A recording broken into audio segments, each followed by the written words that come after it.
if I yell, I'm done. Whatever my grievance, because I'm supposed to be the leader. So if I yell, if I'm stepping out there, then I don't have any right to like demand anything from you because I've already messed up. However, if I calmly tell you when you're making a mistake and to own up to it and you don't, then it's going to be a violation of my trust. I felt like for me, this was something that I just needed to learn was like, no matter what, John, you're the leader. There's no excuse ever. If you're not acting in alignment, then you can't be leading because you always have to be in alignment if you're leading. Beyond the perfect we discover through our flaws, we complete each other.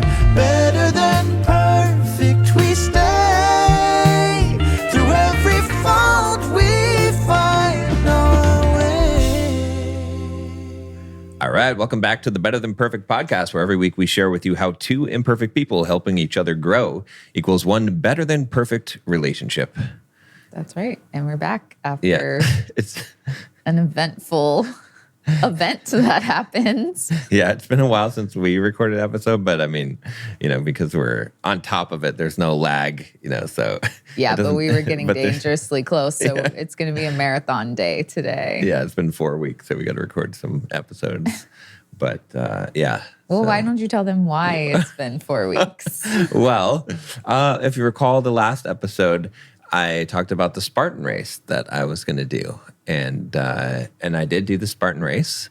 And the Spartan race did me, basically. So, yeah, long story short is that in the race, I tore my bicep, complete distal tendon rupture. So, complete tear of the distal tendon of my bicep on the right arm. So, this one here. You can't really see that it's torn. Not from this far either. No, but you have a tendon that connects here to your forearm, and that's what pulls. But apparently, you can live a normal life without that. So I didn't get it repaired. We'll talk about why, but yeah. So that happened, and then I also completely severed my quad tendon in my left leg. Well, you had 20% left. Oh, yeah, 20% of it. Which you were using a lot of the 20% before. Yeah, so basically I ran the race and I was trying to be safe and pace myself. And I was like, oh, there's a big hill at the beginning of the race. And so I was like, okay, I'm going to be smart about this. And, I'm training. I'm on 75 hard, day 63 it was. And I started off nice and slow. Everyone was passing me. And then when we got to downhill, I was flying past people because no one was really training for hills. And so I was like, okay, this is going to be a good race. And then the very first obstacle was a 7-foot wall.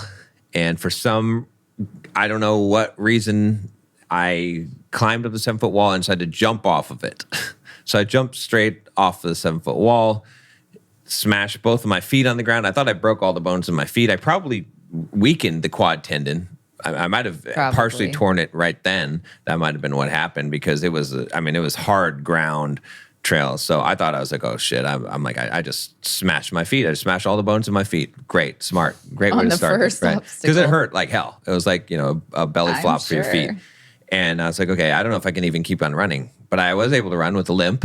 One of my right foot was actually the most hurt, and every step hurt. But I was like, okay, this is a Spartan race, so you got to be a Spartan, right? So I get to the third obstacle, and the third obstacle is the one I was kind of fearing, the monkey bars, because I tore my pec about 20 years ago and never got that repaired. And for some reason, it just makes the monkey bars hard, just the way that you do it. But I got to the last rung of the monkey bar. We have to ring this bell. And as I was about to ring the bell, I heard a pop, and I fell to the ground because and I knew right then, I tore that bicep. So, well, and you were having like some pain in that bicep. Yeah, I had some tendonitis, which I should have realized.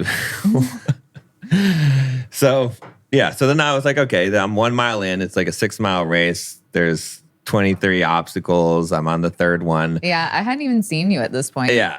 I was just like, all right, I'm going to just continue this race because at this point, I know that my bicep tendon is torn and I'm just going to be screwed. So I might as well at least finish the race. I can do it with one arm, And so I'm climbing over these obstacles with one arm, pulling myself over, just barely using the other arm.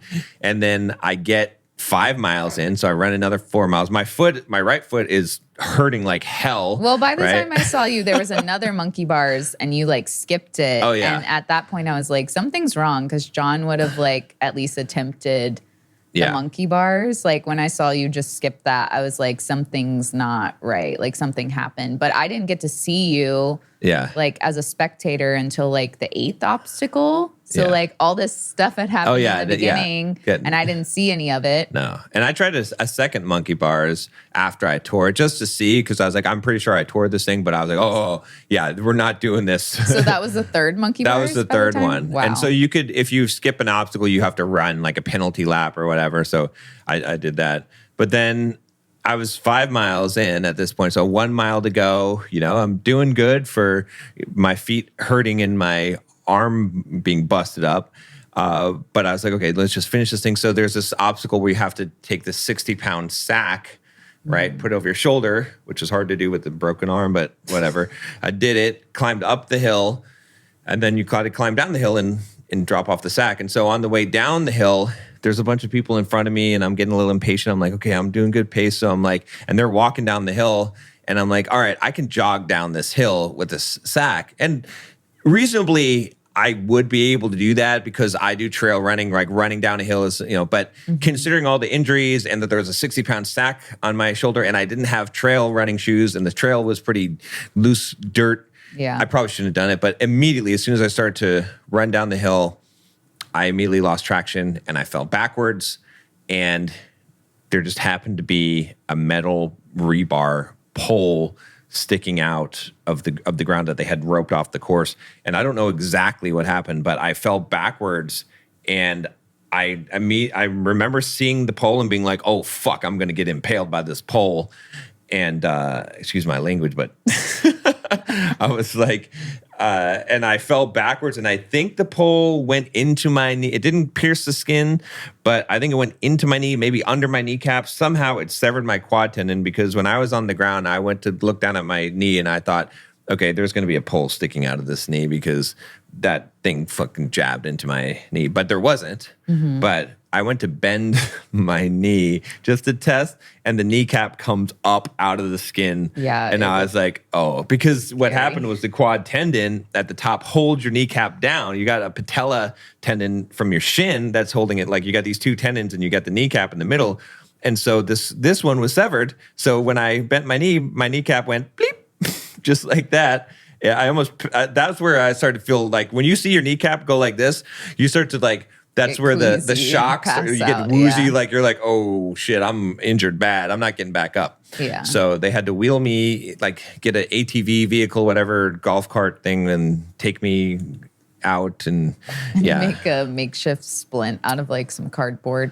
Yeah. And they wanted him to go in the ambulance, but he was like, no, my wife's here. And then I'm like, maybe we should go to the hospital, but we ended up going to the urgent care. Yeah. And that was day 63 of 75 hard. And I tried to continue after that, but no, it was. And then everyone thought John also had black eyes because he had put on this like warrior paint that everyone that I sent pictures to of him all busted up was like, is his eyes okay? I'm like, yeah, he just. Yeah.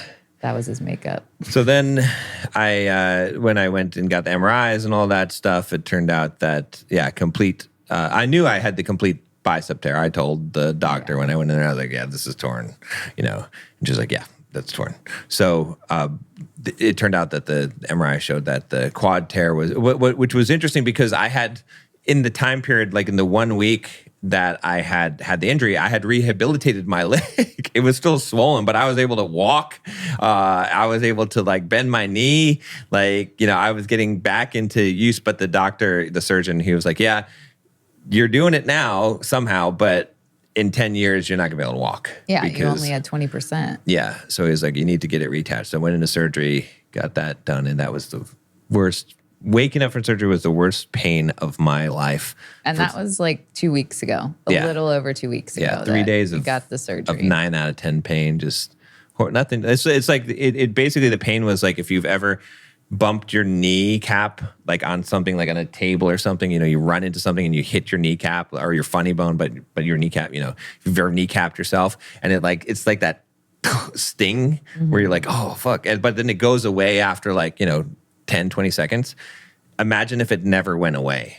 Yeah. For like days. That's what it was, literally, because they drilled holes into my kneecap. You know, that's what it was. So anchor it back on there. Yeah. So yeah, but getting better. I'm not supposed to be walking on it, but I started walking on day 5. And yeah, he got in trouble for that yesterday as a post-op appointment. But supposed to be on crutches, but so since all this has been going on, we thought the topic for today would be, you know, kind of like in sickness and in health, and like what that really looks like when your partner is down and out, and you know, things like that. It's been a lot going on. John can't drive. Yeah. You know. You've been taking care of me since the injury, and then definitely after the surgery. Then it was you know, so that it's a lot of stress. It is a lot. It's a lot, but it's also like so comforting. Like, I mean, you're the one that got injured, but like if I put myself in your shoes, it would be nice to know that you have somebody that has your back, you know, and is going to pick up that, you know, extra slack. And I know you would do that if the tables were turned. It's just been a lot of stuff, like besides just with your, you know, injury, like our daughter's birthday party was a few days ago. And then now it's all like, you know, me taking care of all the stuff. So it's just been like a lot on top of even like what we're going through, you know? So, but it makes me really appreciate, you know, I remember as a kid, my dad had a bunch of back surgeries and my parents both worked, and then they had to deal with me and my brother. So it did give me a lot of appreciation for my own mom and like parents and other parents that are maybe going through something like we're going through, and then they have kids and they're working on top of it. Because I mean, it does help not having to go into a job and worry about that stress. Yeah. Because it's been a lot, you know, with all the other things going on. And but like I said, that's like kind of the beauty too of getting married and finding a partner that like you have their back and they have your back. And, you know, even though it's been stressful, like I want to help you get back to being able to do all the things that you wanted to do before. Yeah. So it's definitely been, though, a testament to that part of your vows. You know? Yeah. Not that I, like I said, not that I don't want to do that, but yeah, it's hard. I think people just think of all the, you know, good times, and like they don't think about like what if somebody gets sick and or what if somebody gets hurt badly and now you're picking up all the slack. Like people don't think about that until you're in it. It's a lot different dealing with it, but I am very lucky that you appreciate all the things that I've been doing as well too, because that's also, you know, important. And then it's made me appreciate the things that you do that you can't do right now. I know. I couldn't bring you coffee in the morning. Now I can, but I couldn't for a while. I couldn't do a lot of stuff that I would normally do. Well, yeah, just like if you've gotten the bicep though, there's no way that I could have like taken care of you single-handedly with both things. Yeah. Oh, and that's part of the reason why I didn't do the bicep. It's like you can not do the bicep and you'll have 90% functionality. But I was going to do it originally, but then when we thought through it, I was like, if can't move my leg and I can't use crutches, what is going to happen? How will we even? I don't know how we would have survived. It would have been bad. You would have had to go to a rehab facility or something where they could like use a machine to pick you up or something if they needed to, like put you in a harness or something. Yeah. Or they have more just like, you know, medical things that could make it easier. But I think it's a good test. I mean, it's like, you know, when something happens to you, how does your partner respond in the relationship? Don't go and break your knees and stuff just to test your partner. But even just being sick and stuff, like, you know, if you're not, I think a lot of guys fear that. I mean, I think it is important for a guy to select a good woman too, and a woman who truly loves him rather than, hey, yeah, you could get girls with money, sure. Mm-hmm. Right? You could get girls by being high status or whatever, you know, whatever kind of thing that you attract. But if it's not a genuine connection that you have built and have not built the relationship, then what happens when you can't make money anymore? Or what happens when you're not that physical specimen anymore? Or you're crippled or disabled or something, and then you got nothing. Yeah. right? And I think a lot of guys are afraid of that, but obviously I was never afraid of that with Yeah. with Well, I you, think but everybody is afraid of it because don't quote me, okay. but I've heard that there's a statistic that men actually leave women when they're sick more than women leave men, Yeah. which might be hard to believe because I know men think that women will leave them if they like lose their job or things like that. So they would assume that women would leave if they got sick or something like that. But I did hear, I'm not saying it's true, that men actually leave women when they're sick or in like a situation like this more often than vice versa.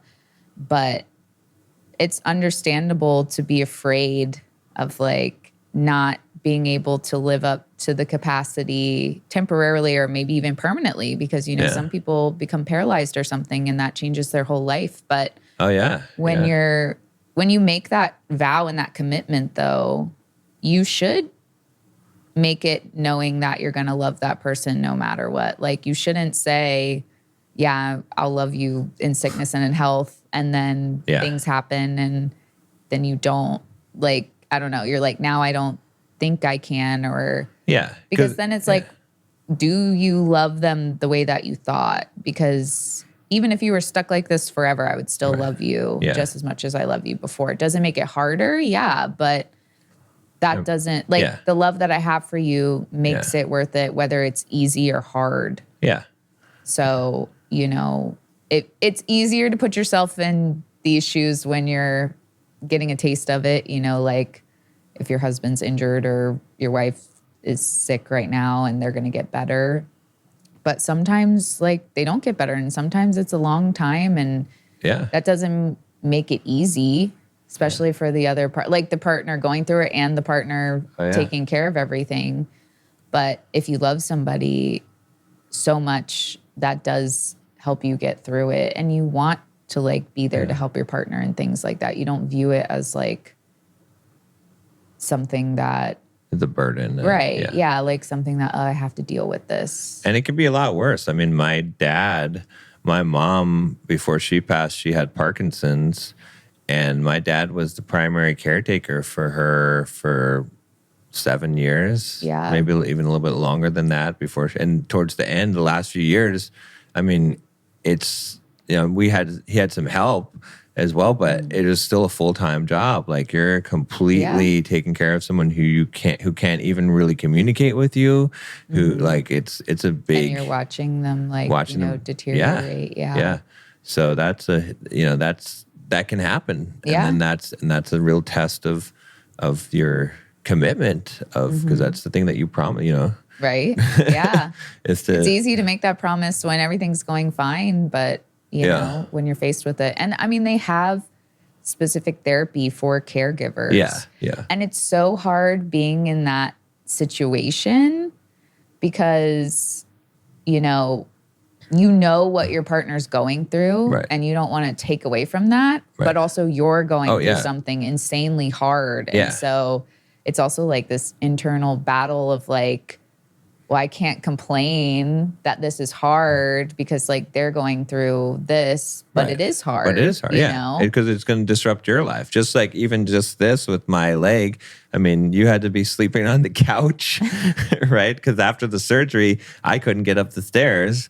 And so, Nicole has to sleep on the couch. You had to sleep on the couch with me. But I didn't want you to have to sleep down there on your own. Yeah, I know. But you're not getting good sleep and you're having to do all this stuff. Like it's a lot that it's going to disrupt your life. It's not just me going through. So you're going through it together. Yeah.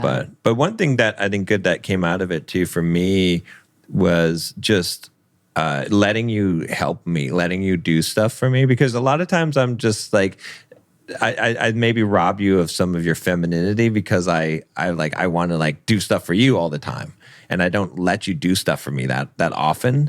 And so this kind of let me relax into it, like, oh, okay, well, because I can't.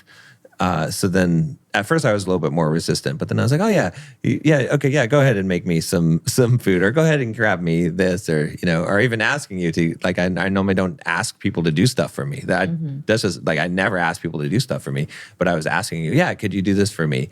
And I think it's a good thing. It made me feel more. It's almost like sometimes you have to do that as a man. It's almost like, because I was talking to one of my friends about this too, and I was like, yeah, maybe you need to ask your wife to do stuff for you. And that actually allows her to be more in her feminine because she can feel more nurturing because she feels like she's doing something that in a nurturing capacity.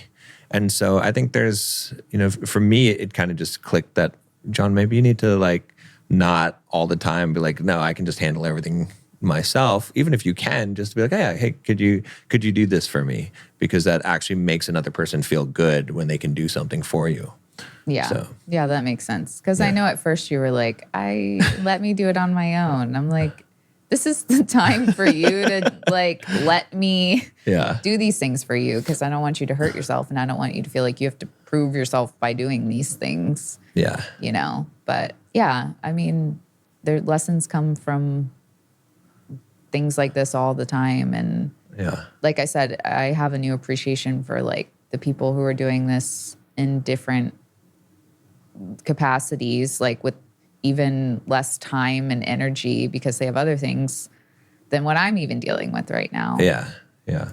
And I just want you to be able to get back to your level, that you were at before. And I know that's important to you. And even though you got in trouble with the doctor at the post-op appointment for going too fast, like everybody just wants you to be able to do the things that you want to do again. Yeah. So.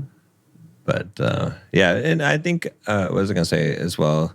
Like, it also, I think it's worth talking about how it puts a lot of stress on the relationship too. Yeah, right? It does. Because it's tough because we're both dealing with tough stuff, and so we actually got into it a little bit, but not too bad. But but I think it good came out of it in resolving the issues that that came from that. But yeah, we had a whole peeing in the cup incident where we had a Raising Cane's cup and Nicole went upstairs and she's like, don't pee in the cup. I'll wait for me to help you get to the bathroom, whatever. And at that point I was in so much pain that I was like, I actually did pee in the cup. Well, I asked you if you needed to go to the bathroom too, and you said no. And then I come downstairs and I didn't then you peed in the cup. I'm like, why didn't you just tell me? Yeah. But because I didn't feel like I had to at the time. And then, but I think, the outcome of that was us, like for me, was realizing that there's a lot of times where I might not realize that I'm the way my tone or my voice, I'm raising my voice because I think the issue was I felt hurt in that moment, and so I was upset, and so I was acting in an upset way, and my tone and my voice was coming across that way, and then it was kind of a wake up call because Nicole was like, well, or I said, well, why can you do something that's not very nice, and then now I'm responsible that I have to be the one that's nice, and there was a moment where you were like, because you're the leader, and I was like, oh shit. I was like, you're right.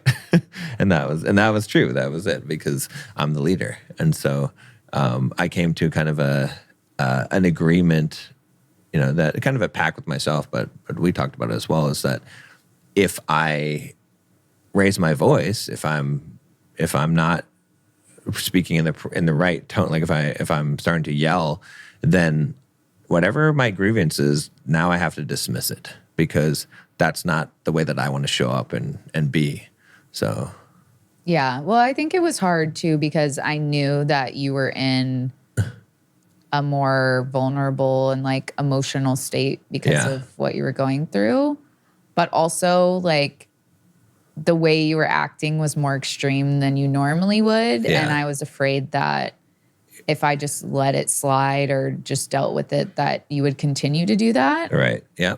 Yeah. And so it was very hard, especially in that last conversation that we had, because we had quite a few where like it to me also seemed like the situation we had one time where I got upset because you said something about the gummies. Uh-huh. Like the things that had upset you didn't seem like that big of a deal to me. Like I understand that they hurt you, but I didn't think that they would hurt you that much. Yeah. But then I was also like, this is probably because he has all these other things going on. He's in pain, whatever. But you kept kind of having this like more angry tone, and you're not, and like the way that you were handling things, and that's not how you normally handle things. And I was getting scared that you would continue to act that way. And I told you this in the moment too, that it just didn't feel like our relationship. Right, exactly. Yeah. And I didn't know how to get through to you. Like, I didn't know what to say, like, because I was being calm and I was not yelling at you. And, I wasn't calling you names. I wasn't doing any of that. I was listening to you, but you were still like, I'm glad that the leader thing got through to you. Yeah. But that is the reality. Like, I get the hard things that you were going through. And I was stuck in a place of like, okay, I'm not trying to be like super hard on him, but also like, this isn't okay. Yeah. I don't want him to think this is okay. I get that he's going through a lot. I get that he's in a lot of pain, but like, we can't operate like this because this is not how we operate. And so, I get that it sucks having to, have all the responsibility as a leader, but if you're the leader, you do have all the responsibility. It's true. And if you can't get it together and like be the bigger person and you're expecting me to, then that's, like, and I was trying, I was trying and like, but the thing is, you can't have the mentality that you're the leader, but then you don't have to be held accountable for the things which you realized and you agreed with that, even because I know that you weren't happy that I wasn't like kind of coming back at you. I wasn't like, again, it wasn't mean, but I wasn't like allowing you to act in that way. Right. But I appreciated that you understood where I was coming from and that like, I didn't want to perpetuate that behavior. Yeah. I was upset because, and that's what I always told you, was that it's not mistakes that you made. It's what you do afterwards, the mistake. It's not owning the mistake. Mm-hmm. But what I didn't realize was I was creating a very hostile environment for someone to own the mistake. Right. And then I did have a moment where I had that realization where I was like, because that's actually what kind of does resolve things, was when I said, are you not owning the mistake? Because if you like give in while I'm yelling, then you're afraid you're going to reinforce that behavior. Mm-hmm. And you're like, yes. And then I was like, okay, I see what's going on here. And so then we came to that resolution where it's like, okay, if I yell, I'm done. Like whatever my grievance, because I'm supposed to be a leader. So if I yell, if I'm stepping out there, then I don't have any right to like demand anything from you because I've already messed up. However, if I calmly tell you when you're making a mistake and to own up to it, and you don't, then it's going to be a violation of my trust. It's going to hurt me. And I think that was a good, like, for us to both understand where each other were coming from with that. But it was something that and it's crazy because every time I feel like we had gone a long, long time without getting into it. I think months, right? Mm-hmm. But I think every time we come to one of these kind of situations, we learn something new, and a new way of handling situations so that we don't repeat those same patterns. So I felt like for me, this was something that I just needed to learn, was like, no matter what, John, you're the leader. Mm-hmm. No matter what, there's no excuse ever for how Nicole's behaving, however you think that whatever is going on. If you're not acting in alignment, then you can't be leading, because you always have to be in alignment if you're leading. Mm-hmm. And there's no, the buck stops here, right? You don't pass the buck anywhere else. So I think that there was a little bit of me that still had this kind of, this is unfair kind of like baby mentality, that the pain of what I was going through, like, put enough pressure on me to really make that come out, which was a good thing because it needed to come out so I could see, okay, it's still there. You need to completely squash this. Yeah. And so. Yeah, it was, I feel like honestly, when you're going through something like we're going through, there's going to be something coming up because you're in a vulnerable, like, emotional state for what you're going through. And I was in a vulnerable emotional state for what I was going through, because I also was like, I'm doing everything in my head. I'm like, I'm doing everything for this man. Yeah. And he's treating me like I just slapped him in the face for a little comment that I made that I understand like can still be hurtful. Yeah. But it was not like the level that most people would classify as like hurtful enough to like have all this result from it. Yeah. You know? And then I was like, so am I not supposed to, like, I'm just supposed to be the punching bag still too because I'm the one taking care of you and like you're in this situation? Do I just like deal with this? But I'm like, I don't want this to be how our new normal. Like, I don't want this to be how he handles things. And to be honest, I don't think that even if you're in pain and even if you're going through something really hard, that you should treat people poorly. For sure. And because I feel like if you make an excuse for that, you'll make an excuse for something else.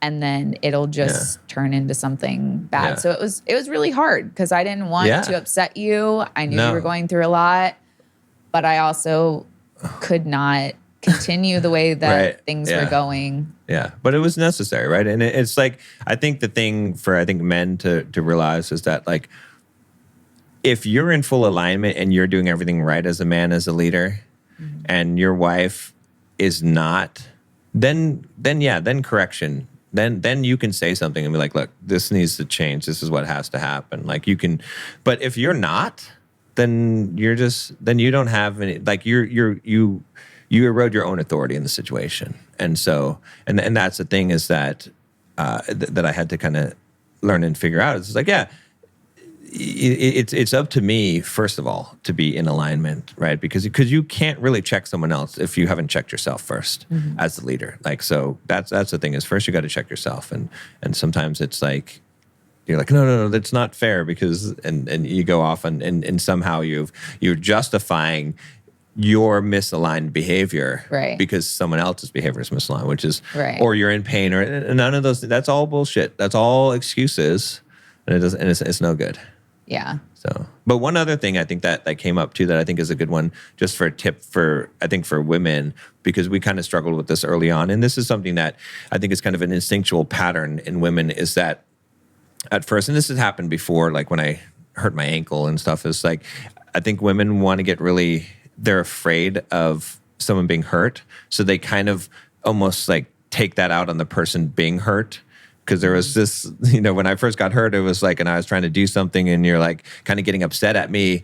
And I'm like, I'm not a baby. Like I'm making my own judgment calls on like the medication I'm taking and the stuff like that. Like you could be afraid and be worried, but taking it out on me doesn't help me. But I think that it's a defensive, like a natural protecting instinct that women have, because women do that all the time with children. You see it all the time where the kid gets hurt and the mom yells at the kid for getting hurt, and it's like, well, I never yelled at you. No, but it wasn't. I get that you felt like.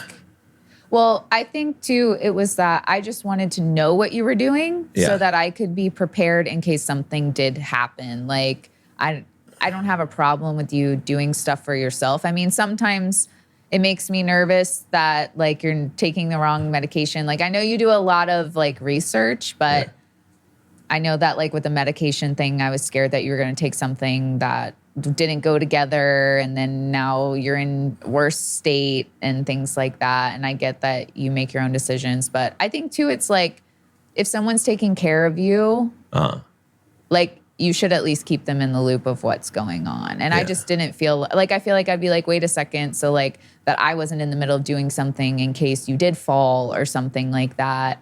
And I did get frustrated, which was, the wrong thing to do. But I think it's more of like, you just want to be available to help in case something goes wrong. Yeah. Or like, you don't want to see them suffer more from making the decision that they want to make. Exactly, yeah. And so instead, it's like you get angry out of fear rather than of, just being angry, sure. But it does come across as anger because that's, again, what, anger is fear deep down. But I do, like women do tend to do that. But I think it's more of like a fear thing. They don't want something trying to control worse to happen. So control the situation so that it doesn't. But But it's emasculating for a man, especially when he's injured, to be in that kind of situation, which we had to talk about, and I think we're on an understanding of that too. But I mean, these are the things that you encounter in these kind of situations, Right. that You I don't think really is like, encounter them when you're not going through something like this. But it's good because it helped. All of these things, I always see them as good because we grow from it. We learn from it. We learn more about each other. Our relationship grows stronger, even if it's trying at times. And we hadn't had a really like trying thing for a while. We were kind of due for something trying at that point. No, we were. No, we did. But let's not throw more into the to the loop. But we can do this episode, but the people that have been through similar things to what we're talking about are the only one that are really going to know, because even before you hurt your knee like this, we didn't really know. You know, like we had been through some hard stuff in the beginning of our relationship, but it wasn't like one of us was injured or sick or something like that. Like it is different. And honestly, like I said, I feel like we got off kind of easy. Like even though we had the discussion and, dealt with our own stuff, like we had the tools, like the emotional intelligence and the knowledge to work through that a lot more effectively than most people would. Yeah. So hopefully, people listen to this and they get that information and that knowledge like we did before something like this happens, so that they can handle it better. Or, they're going through it right now and it's just been craziness, that they listen to this and hopefully, get something from it. I think, just having empathy for the other person and not making excuses. You can't have excuses that you're hurt and you're injured and whatever. And I can't have excuses that I'm tired from doing all this stuff. Exactly. You know what I mean? We still have to show up in the best way that we can, because also too, that teaches both of us that we can always show up in the best version. This is a testament of us showing up our best during hard things that we haven't had to show up for our best for. You know what I mean? We're testing that, and it'll be easier the next time something hard happens. Yeah. To keep showing up in the best way possible. And like you said, we've even worked through things that are going to help us even after your knee is healed up and things like that. So, it's a hard thing to go through for everyone involved, but you do learn a lot. And if you just come from a place of love and empathy and, compassion and communication, then it'll actually make you stronger, like you said. And I feel like it's almost like, because I put it into practice the other night. We were talking about something about divorce and stuff. And like, I was like, in my head, I was like, this hurts my feelings. Mm-hmm. And I was like, but I'm not going to get upset, and like I'm going to just say what it was, like you asked me to. Mm-hmm. And then you responded perfectly to that. And I was like, why am I doing things the hard way? Like, geez, because it's so, it's like I don't know. It's very hard to like have your feelings hurt and then just say that is the and just be vulnerable. Yeah, it's hard angry. To do, but then the result is so much better. Instead of hurting the relationship, you help the relationship. Like it's and you're not thinking bad of the person. You're just sharing. So it just it was a good. But I'm thankful that we went through the stuff so that I could discover that. And then put that into practice, and now it's become more of my default. Like I feel like it's a tool I have now that becomes more of my default way of showing up, rather than before. It's like, I was doing really good, but it's like you can't just do really good. You have to like have the tools for when things fall apart to handle those. Those are way more important than doing really good. Right. And so that's. So that was like a piece that was missing for me, that I was like, okay, it was a good chance to like see why this is important and practice this. And well, and as women, we are a mirror, like you've said before, and or a garden or whatever. Like the way that our man responds to us greatly affects how we respond. I'm not saying that if you respond calmly as a man, a woman's not going to blow up and say something and vice versa. But when you come from a place like that, it is easier to match that energy. Whereas when you come from an angry place, it is so hard to not, just also allow that to take over. Yeah. Yeah. But I mean, I did do a good job of not being angry when you were angry. You did. But I feel like as a woman, it's still like, unless you get through to the man though, it doesn't matter because I can sit and talk with you calmly while you're angry for however long. Yeah. But until you decide that you're not going to be angry anymore, it's not going to make a difference. Like, men are the influencers more than women are in that instance. Yeah. And so, because a woman needs that emotional security. Exactly. And if you're not providing that, she's not going to give you emotional security. You know what I mean? Yeah. That's like, it's just not smart, to be honest. Like, I'm glad, like we talked about, that you understood why I couldn't validate what you were saying and like give into that while you were acting that way. Right. Yeah. Because it just would not have promoted a safe emotional space. And normally you are, and I know what you're capable of. And I also know that that was not like you. And I didn't want that to become something that you continue to do, know?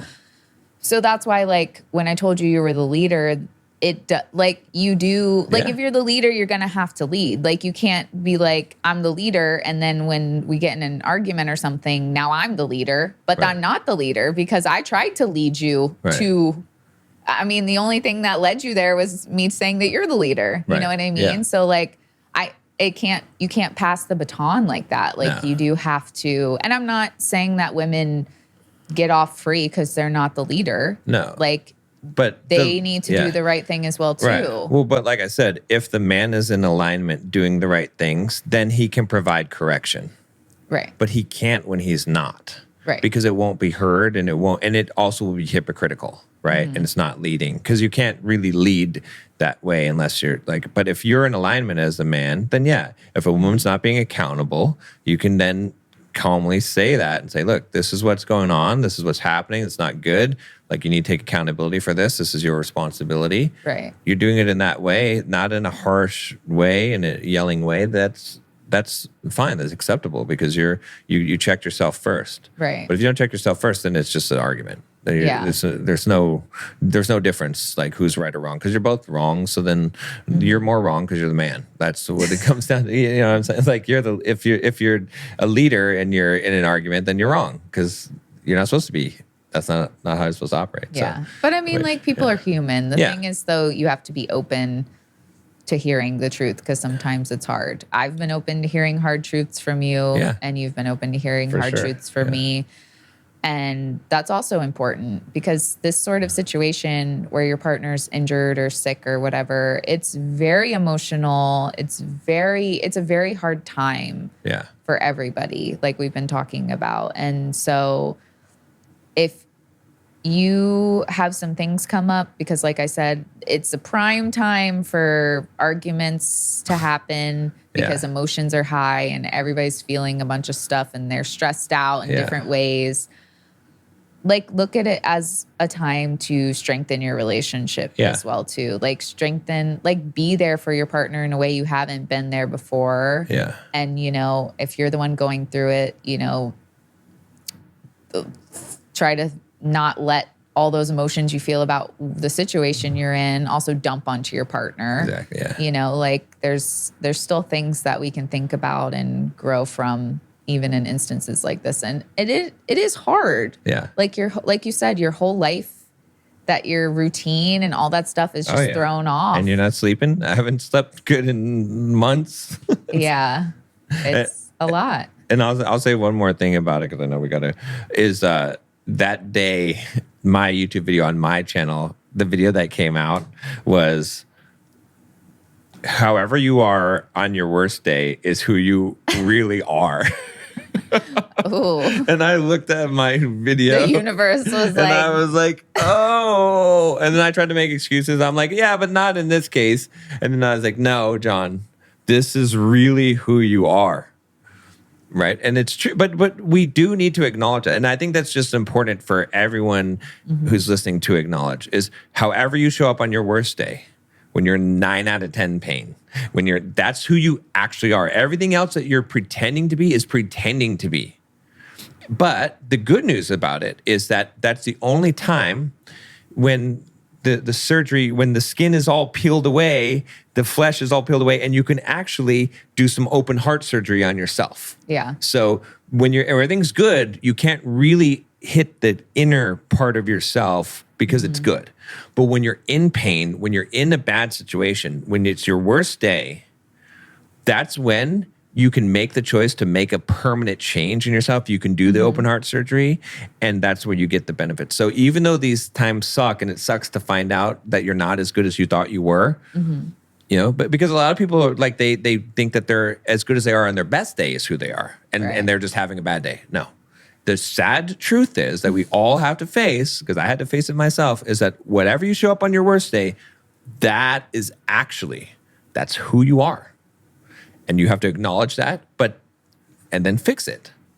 Because if you don't acknowledge it, you're not going to fix it. You're going to say, oh, well, I just had a bad day. No, that's your real heart. That's because it comes out under pressure. That's it. And so we all have to, because we're all messed up and like that. But that's also why adversity is good. That's also why I know we were talking about that therapist that is really against the whole, coddling people with the mental health thing. It's like, no. That's why you need trauma. That's why you need to suffer. That's why you need to go through these things. The point of it is to find out how weak you are so that you can repair, fix it, grow stronger, and become mentally tough and strong, not so you can be coddled. And so I had to, it was embarrassing to me. I was like, oh, God. I asked for this. We're all human. But I do want to add one little thing. I do think, too, that, in a weird way, this also helped you realize, other certain things like that you were putting a lot of focus on your body. And now, having this, I think that you viewed being tough as all the things that you could do. And now you view the toughness as more of a mental, what you can get through, because this is hard. Oh, yeah. So, yeah. So, all right. Yeah. Well, that's it for this week. Make sure you like and subscribe. By the time you watch this episode, we might have the website up, so betterthanperfectpod.com. Yeah, John's been working on that really hard too. So, all right. We'll see you next time. Take care. Through every fault we find.